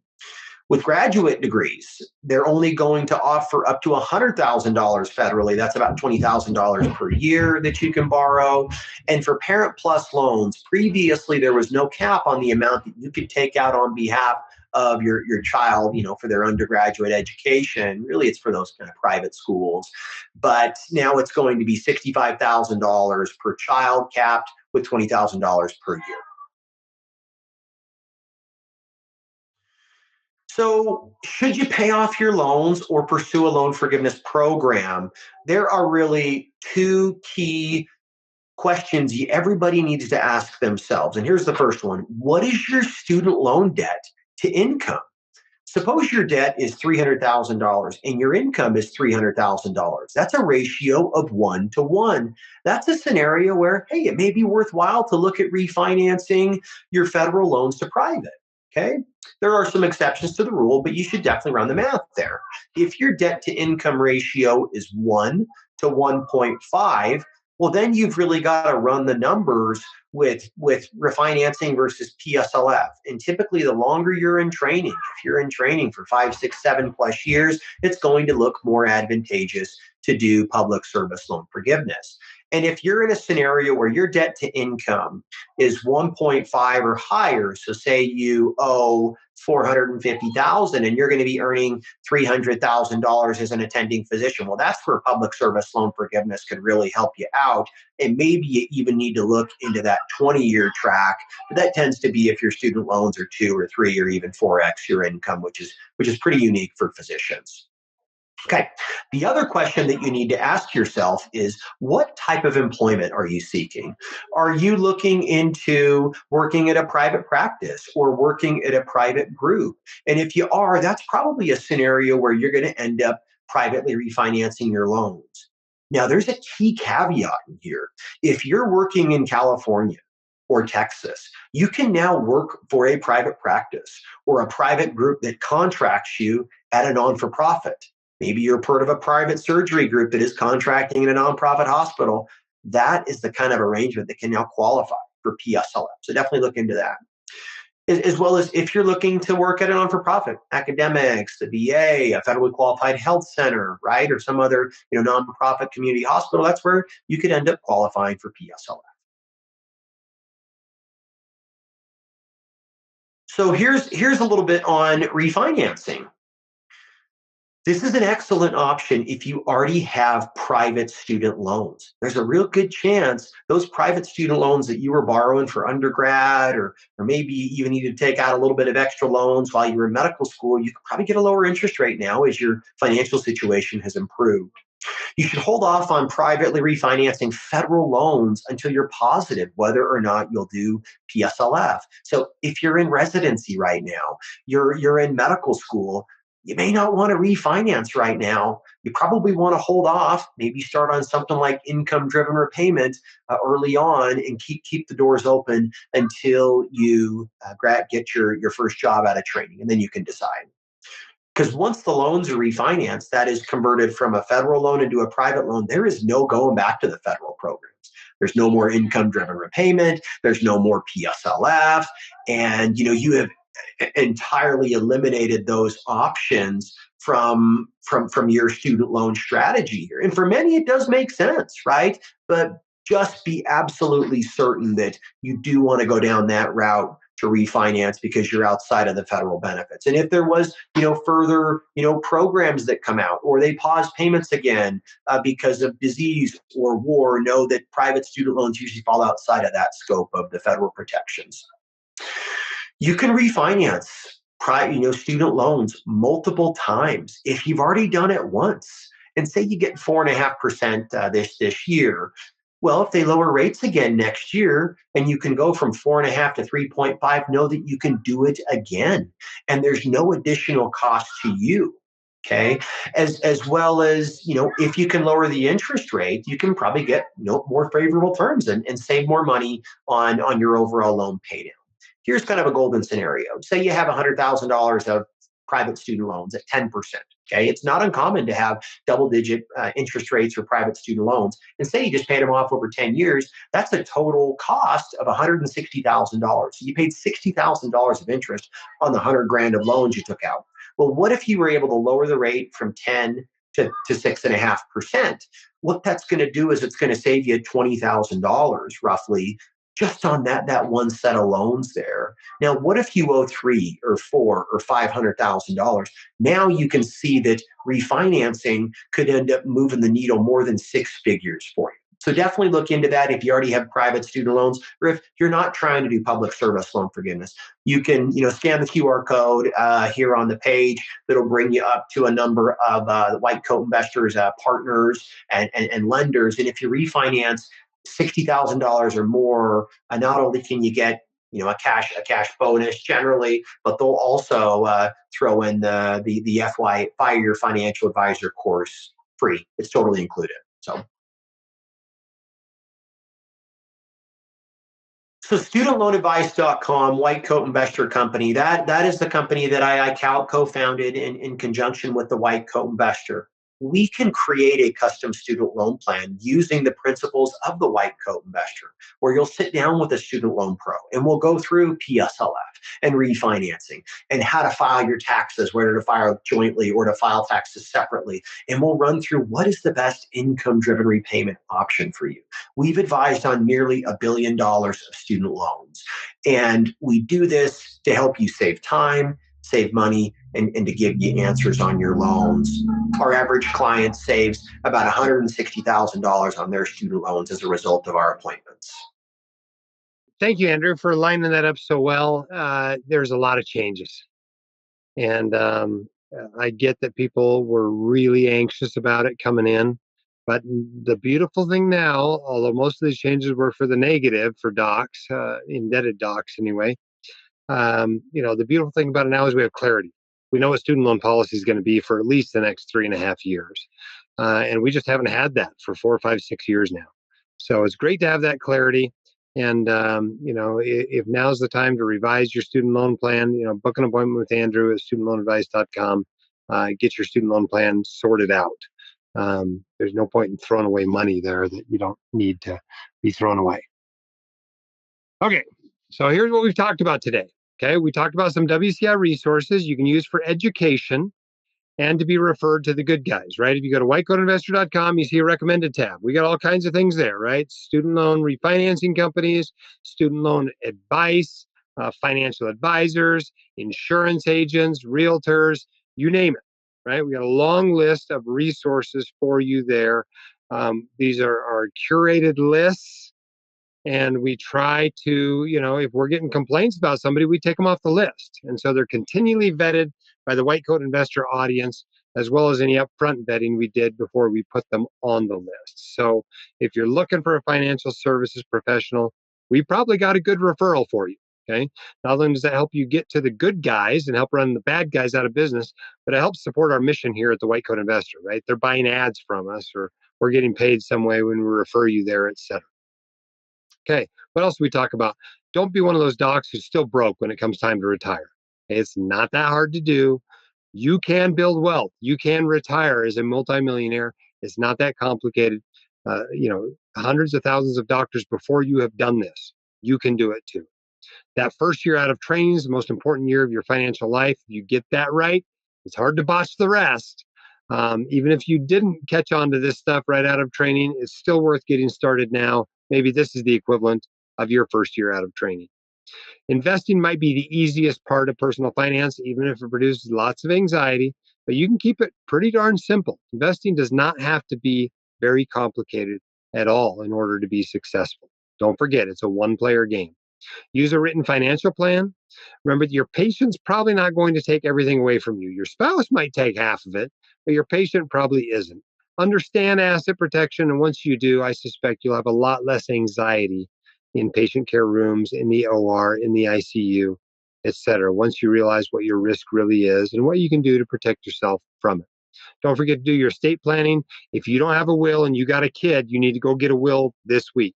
If you don't have a student loan plan, or if you just need to revise any pre-One Big Beautiful Bill Act plans, now's a great time to do that. If you need professional assistance, sign up at studentloanadvice.com. As he mentioned, refinancing your student loans, that's another way to get a free Fire Your Financial Advisor course. If you refinance at least $60,000, you get a free course. If you're one of the 5 people we named earlier, you get a free course. And for the rest of you, this week, it's 20% off. So don't forget that Save 20 code when you go to buy your course. And like I said, it's 100% money back guarantee. If you don't like it, we'll give you your money back. I promise. We do it every now and then. Most people don't ask for it. We will give you your money back. That's how good we think this course is. Okay, now it's time to move into the Q&A section. What else do I need to tell you before we do that? If we don't get to your question tonight, or you just don't want to ask it in this sort of format, you can always email me, editor@whitecoatinvestor.com. Every morning, I'm greeted with 5 or 10 questions from white coat investors, and I try to answer them. Now, the answers are sometimes brief, sometimes it's just a link to a blog post, but I don't think in 15 years I've failed to answer a real question from a legitimate white coat investor. All kinds of stuff at the website. There's a search bar on the website. Go to the search bar at the upper right, type in your topic. I probably answered your question before at some point in the last 15 years. So check that out as well. If you like podcasts, it's a great way to kill a long commute and learn some financial literacy at the same time. The White Coat Investor podcast is available wherever you download your podcasts. We also have a YouTube channel that has all kinds of great short videos, some from the podcast, some from other stuff that is well worth your time. And we have these great communities. Okay. If you want to crowdsource your questions, ask them at the White Coat Investor Forum, or the White Coat Investor Facebook group, or the White Coat Investor subreddit, for those of you into Reddit. For the women out there, the Financially Empowered Women group. They have great events every few months, and as well as their own private area, they can ask questions if they like. So whatever you prefer, we're trying to create an online community for you so that you can, have some camaraderie along the way as you move toward your financial goals. That code at the bottom is for that Fire Your Financial Advisor course, if you're interested in checking that out. Okay, I think we're ready to take the questions. Andrew, I think you've volunteered tonight to be the question guy. So if you don't know, you can ask your questions in the chat. We're going to stick around as long as we can tonight. I promised Andrew. I think you might have heard some kids in the background earlier. I promised Andrew I wasn't going to keep him away from his kids all night. So we'll wrap this up eventually, but let's answer as many of these as we can, Andrew. Okay, and so what I've done is I've kind of broken into sections, because we have had probably hundreds of questions that have come through tonight. And so why don't we start with a couple of insurance questions here.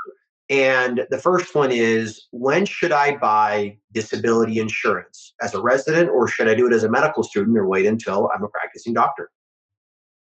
Good question. When do you buy disability insurance? It's hard for me to tell people to buy it with borrowed money, right? As a student. I think you actually can buy it as a student, but I generally tell people the time to buy it is when you start having an income, and that usually means intern year. So the fall of your first year of post medical school training for docs. For everybody else, when you come out of school and you start earning your career, that's the time to buy disability insurance. So you can buy it a little bit earlier. Truthfully, I think the more common problem is people buy it too late rather than too early, and they've developed a problem, right? They've found something on their labs or have a little bit of hypertension or something like that, and now it becomes a little bit trickier getting it. So get it early. That's when it's cheapest. That's when it can pay you the biggest benefit, because they typically only pay until you're 65 or 67. But get it early. As soon as you start earning money, it's time to buy some disability insurance. Yeah, another one that came up that hopefully isn't too big of a difference is they were asking about graded or level disability premiums for residents or attendings. Anything you can share there? Sure. Great question. Graded, I think it's only offered by one, maybe two companies, but a graded premium means you pay less in the beginning and you pay more later on in the monthly premiums that you're paying for this disability insurance. And it doesn't matter that much which one you choose. But if you think you're going to be financially independent relatively early in your career, if you expect to be financially independent after 10 or 15 or even 20 years, graded makes a lot of sense, right? Because then you pay the lower early premiums and you never pay the later higher premiums. So I think graded can be a pretty smooth move for somebody who's actually paying attention to their finances. All right, let's mix the student loan question in here because to give you a minute here, Jim. So there's been a lot of questions on a program that is called Public Service Loan Forgiveness Buyback. And I want to speak a little bit to this from firsthand experience, what we have seen with clients, and try to give you a little bit of assistance on what to do there. So over the last year, many of you have been in the SAVE forbearance. There's 7 million, 8 million people that were on an income driven repayment program called SAVE and have been sitting and have been kind of stuck. And there was no interest. Now the interest has been turned on recently. And so many of you are trying to do public service loan forgiveness. But when you look on the student aid website, you're seeing that you haven't gotten credit for this whole last year. And I know that's really disheartening. Okay. So the way to think about this is there's this buyback program that allows you to recharacterize this last year and maybe any other forbearance months that haven't initially counted. And those can be converted into credit for public service loan forgiveness. And this buyback amount should be based on whatever you were paying previously. So if you still hadn't certified your income, now that you're an attending, it's back at your resident pay. It could be $200 monthly payments or $300 monthly payments for an entire year. Okay. Now, the way the buyback program works is you apply when you're at a decade out of medical school or whenever you reach your 10 years of public service employment. So if you are just wrapping up your 3 years of emergency medicine residency, you can't do it yet, right? Or even if you're 5 years out of medical school, you still can't apply for it, right? So this is something that you apply for when you have 10 years of public service employment, and you see you may have 6 months or a year that were part of this forbearance under SAVE. So, but what we're seeing is it is operationally a disaster. Okay, this buyback program in the month of June, just for context, there was 65,000 applications that were pending at the Department of Education, and they processed 2,000. So what that means is it is in a 2.5 year backlog. So for those of you that still have 3, 4, 5, 6, 7 years, 8 years from now, before you're at your 10 years, and you're hoping for buyback, hope for the best, but just plan on it not even being around.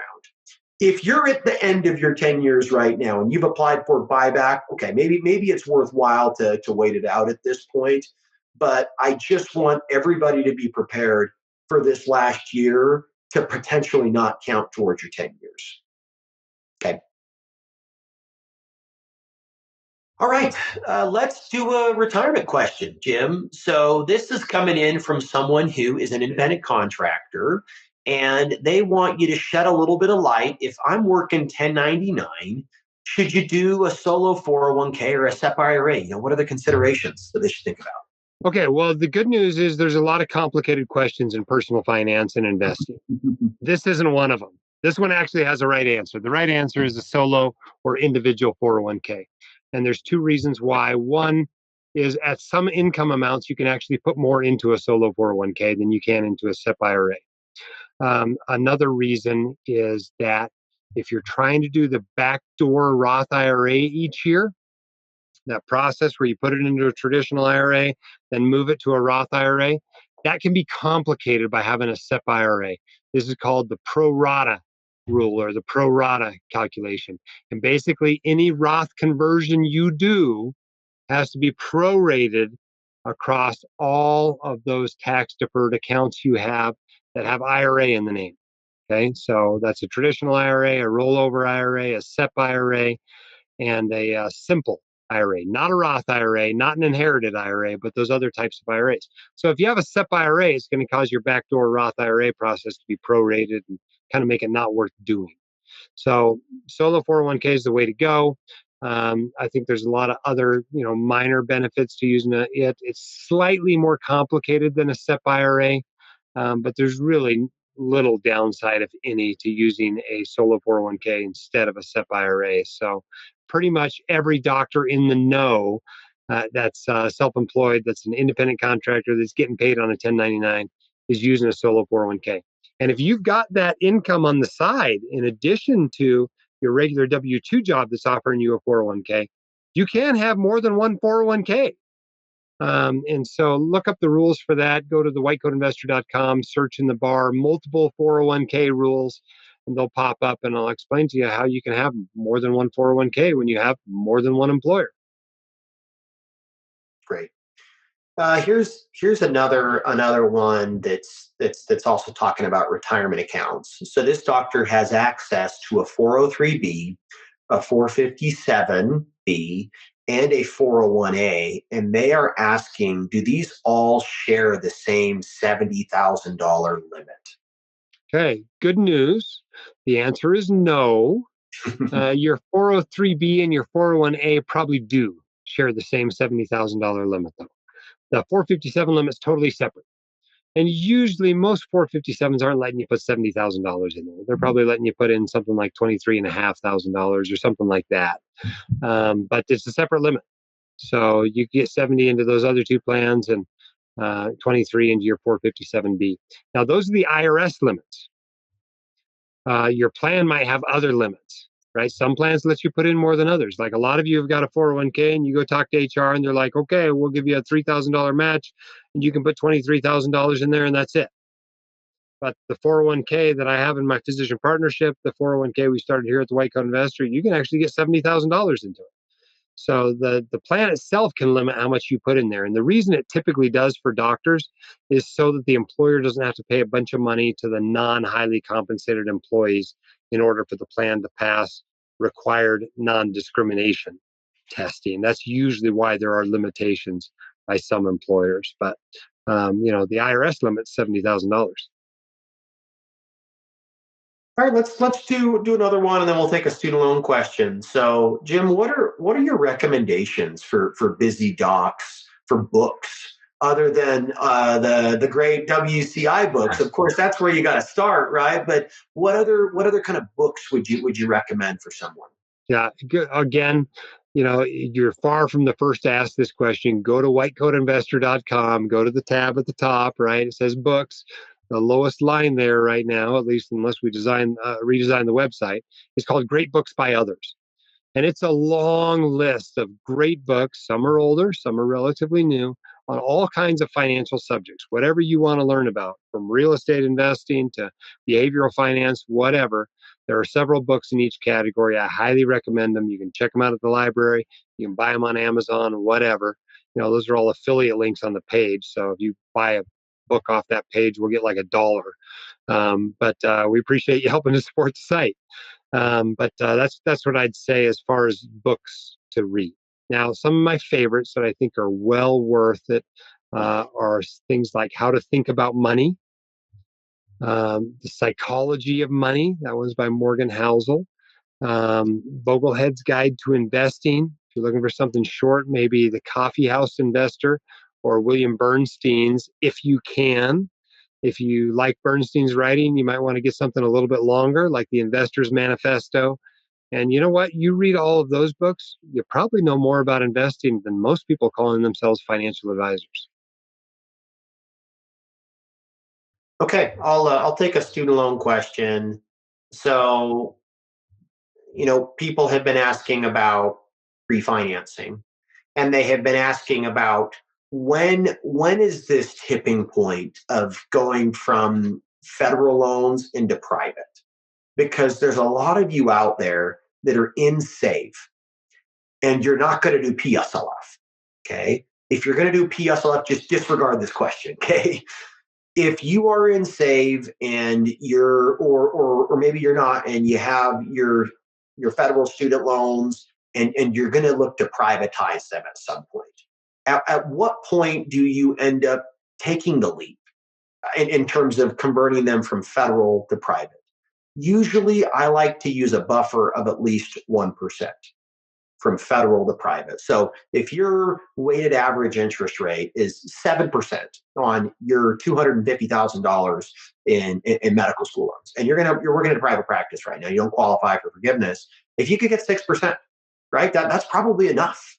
Or could you get to 5.5 or to 5%, right? That's where this is really going to start to help save you some dollars. And so we see that a little bit of a margin that you want to be able to lower your interest rate. Of course, you would never go up. If your rate is 5% federally, and it'd be 5.25 to privatize, it's not worth it yet, right? But know that there will come a time where it's probably going to become favorable enough for you to refinance. So look into that. And lately I just had a client. She got 3.85% to refinance her student loans, and so we've started to see these come around. No, they're not what they were 4 years ago, when you could get 1.25 on a 5-year loan, or 2.25 on a 20-year term, right? But we've definitely seen a bit of a downtick in rates lately.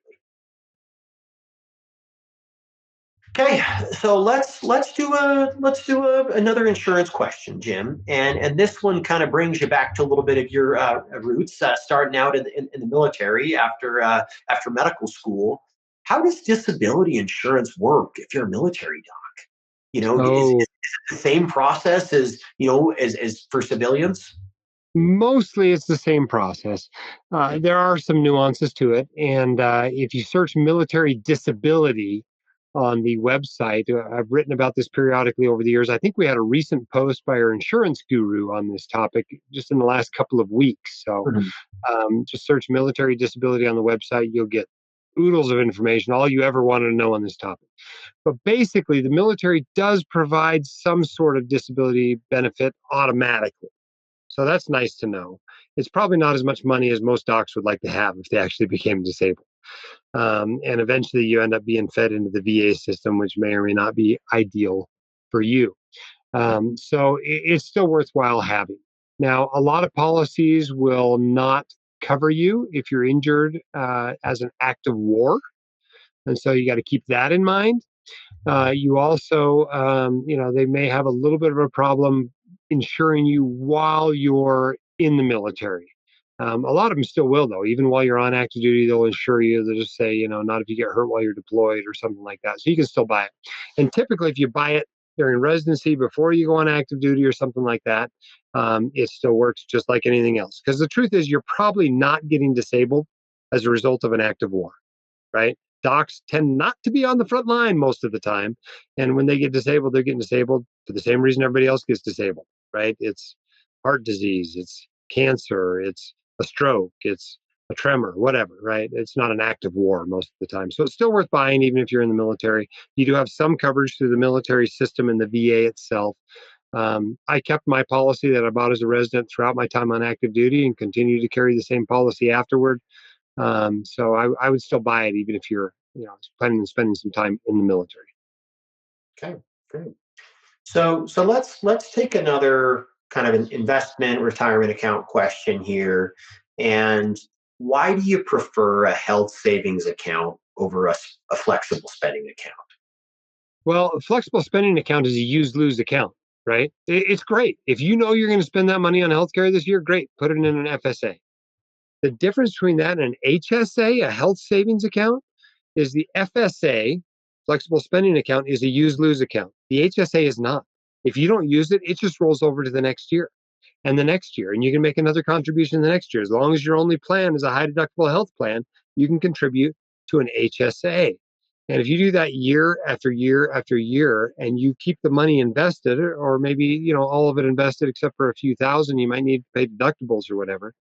You'd be surprised what it can grow to. We started using an HSA, a high deductible health plan with an HSA when we got out of the military in 2010. We've maxed it out every year from 2010 until now. We now have a $250,000 HSA, right? I don't know that I'm ever going to pay a healthcare cost out of pocket the rest of my life. And even in retirement, you can pay your Medicare premiums with it. And so it's really a pretty awesome way to pay for all your healthcare with pre-tax dollars. But the reason it's better than all those other retirement accounts, is a Roth IRA gets taxed up front before you put the money in. It's not the case with an HSA. A 401k gets taxed when you take the money out. Well, as long as you spend HSA money on healthcare, it doesn't get taxed on the way out. It's better than your retirement accounts. And that's why it's one of the first places money goes for us every year. Great. Thanks. All right, here's a question that I've seen asked a little bit, and this is a student loan one. So comes in from Adam. He says, now that the partial financial hardship has been removed and income-based repayment payments are capped, is it possible for my adjusted gross income too high to allow me into the income-based repayment program? So this is a little bit of a nuanced question, but of the existing income-driven repayment options, so there was SAVE, there was PAY, there was IBR, and there was ICR. So there was 4 payment programs. As part of the One Big Beautiful Bill Act, they are consolidating it into one of the existing plans, income-based repayment, and they're introducing a new plan next year called RAP, Repayment Assistance Plan. Okay. Previously, in order to enroll into the income-based repayment program and another program that was called Pay As You Earn Pay, you had to qualify for what was called a partial financial hardship. And generally that meant you needed to apply when you were a resident. You needed to apply when you were a fellow before you started to make attending dollars. And that's because they base this criteria for a partial financial hardship in that your monthly payment, say it's 10% of your income in pay, needs to fall below what it would be on the 10-year standard payment amount. And for those of you that are going to be earning more than your student loan balance or due, that's pretty hard to do. If you're making $475,000 as a psychiatrist and your student loans are 150 grand, you didn't qualify for this partial financial hardship. Okay, and it basically meant, hey, it's not going to really help you, to stay on one of these federal programs. You best to just pay it all off. Well, there was a change in part of the One Big Beautiful Bill Act that is removing this partial financial hardship requirement from the IBR plan, and it said that it is effective immediately. That would allow you, even if you don't meet that income requirement, to enroll into IBR. That's a huge deal. It's a really big deal for you if you are, a surgeon or a cardiologist or in some other high earning specialty, and you're like, hey, I'm going to be stuck with an $8,000 payment on my student loans and pay it off before they get forgiven, right? Well, not necessarily with this cap, this financial hardship being removed. It hasn't been removed yet, and here we are about 6 weeks after the One Big Beautiful Bill Act, but it's going to happen at some point. So something to keep an eye on is when they do, you would be able to roll into IBR. The second benefit of the income-based repayment program is it has a payment ceiling. That means that the payments will only go up to what is called the 10-year standard. Usually that's about 1% of the balance. So if you owe $300,000, it would be about a $3,000 monthly payment. Whereas some of these other programs, like the RAP plan, there is no cap on how high those payments can go. So, if you're making $700,000 a year, you could have a payment that's $6,000 a month in the RAP plan. So when it comes to picking your payment programs, you really got to choose wisely and dig into the details to understand the differences there. Okay. Awesome. Andrew, we are starting to get short. I think we got time for just a few more questions. I know our staff's giving us a hard time. We're supposed to keep this to like an hour and a half, and I spoke for too long, probably. I spent too much time on the detail in those slides. So we're going to try to cut it off right at 2 hours here. That gives us like 8 more minutes. All So right. let's see how many of these we can answer in the next 8 minutes. And for the rest of you, if we don't get to your questions, I promise you, if you email me, we'll answer your question. The editor at whitecoatinvestor.com. You can search on the website. You can go to the White Coat Investor communities and ask your questions. There are lots of ways to get your questions answered, even if we don't get to them tonight. And by the way, for those of you who are watching this not live, because you're one of the people who couldn't get into like 1,000 slots we had for this software tonight. I apologize. I know a whole bunch of you signed up for this and maybe weren't able to get in. But hopefully you're able to get all the information afterward. I think this whole recording goes out just as soon as we're done. I think even tonight, so people will get that. But I apologize. We could not find software that would allow us to get more than and this number of people into the meeting. So we're thankful you came. Sorry if there was a little inconvenience and weren't able to watch it live. But let's get a few last questions in here, Andrew. And I'll put that slide back up on the screen with that information about how you can ask your questions if we don't get to them tonight. Okay. Yeah. So here's another one, and this is an investing question. They are asking about using a robo advisor, and if someone is just starting out their investment journey, they're in residency and they're just starting to invest, or maybe they're a new attending. What do you think about someone starting out with a robo advisor to help out? Well, the problem with first of all, a robo advisor is fine. The idea behind it is fine. I don't have a problem with that. They're usually relatively inexpensive, and they usually give you some sort of a reasonable, asset allocation or mixture of investments. So I don't have a problem with you using a robo advisor, but I don't think it works very well for most docs. The problem is this: you can only really use a robo advisor for your taxable account and for your IRA. And the truth is, most docs have got other accounts. They got 401as or 403bs or 401ks or a solo 401k and 457. They got all these other accounts, and you can't use a robo advisor in there. So if you got to do it yourself with the 401k, well, how's that any different from doing it yourself with the IRA? Why do you need a robo advisor? It just doesn't make any sense to me. The other problem is when you try to move away from a robo advisor, sometimes they put you into a whole bunch of different stuff. And especially in a taxable account, it might be stuff you don't want to hold long term. And now you've got capital gains on it. So I'm not a huge fan of robo advisors. I think it's relatively easy to use a simple investing plan. But if you want to, it's far from a financial mistake, right? When we talk about the errors doctors make, this is not one of those big ones. Okay. Why don't we take let's take one last question, Jim, and this will be an insurance question. Let's talk about GSI. So, if someone is applying for insurance as a resident, should they be looking first to a GSI policy? Are they looking at own occupation? Talk us through a little bit of that. Okay, so let's talk about what GSI is. GSI stands for Guaranteed Standard Issue, meaning if you apply, they're guaranteeing you're going to get it, right? So if you think about that, step back for a minute. Well, that's really cool for people that might have trouble getting a fully underwritten policy, right? You got some sort of little medical condition, or you had, testicular cancer as a teenager, haven't seen it for years, but you're worried that might be an issue when you apply for your disability insurance. Well, yeah, get the GSI in place first. It's guaranteed standard issue. As long as you haven't been rejected somewhere else for disability insurance, you're going to qualify for that GSI issue or GSI policy. And that's typically only sold through one agent for your hospital or your residency program or something like that. It's usually only one company, so you're kind of stuck with what you get with the GSI policy. But there's nothing that says if you buy a GSI policy first that you can't go apply for a fully underwritten policy. Have a choice of a few more policies from various companies. Maybe you get a little better pricing. Maybe you get a little bit better policy.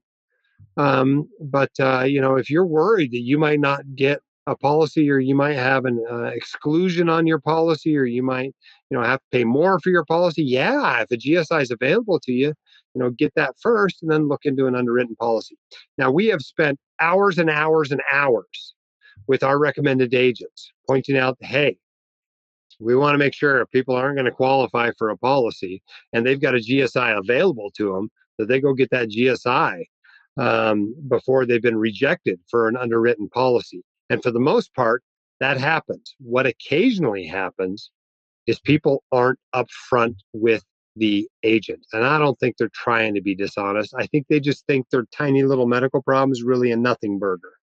And then it pops up when the company doing the underwriting starts doing a search on medications you've been prescribed or diagnoses that are associated with you in the databases they have access to that you didn't realize they have access to.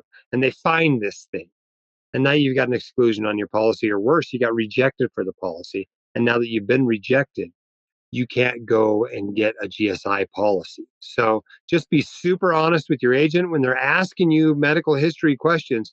This is why, because they don't want you to get rejected. Okay, they don't want you to be declined by the insurance company.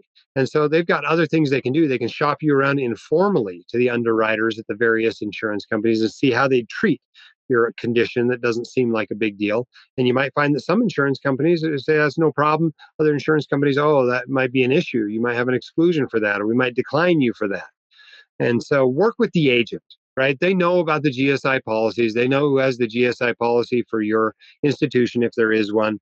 They can refer you there. If that means money goes out the door and they don't get paid a commission for that policy, they're fine with that. We're fine with not getting paid for that as well. But I don't know that everybody has to get a GSI policy first. If you've never had any problems, you don't do any dangerous sports, you're probably fine just applying for a fully underwritten policy up front. But if there's some issue in your medical history, yeah, look at that GSI policy, at least as a first policy, even if you move on to a fully underwritten one. You guys are awesome. Thanks for what you're doing. Your work matters. Okay. We're happy to serve you. We're thrilled to put this presentation together for you. We hope this has functioned as a little bit of a crash course for you, and especially that it's motivated you to move on to the next step, whatever the next step for you might be.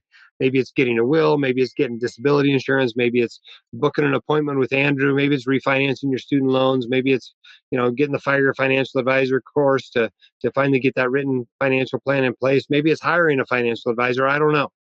Whatever the next step is for you, I hope you feel a little bit more motivated tonight to go and take action this week and do that thing that you know you need to do to move forward with your finances.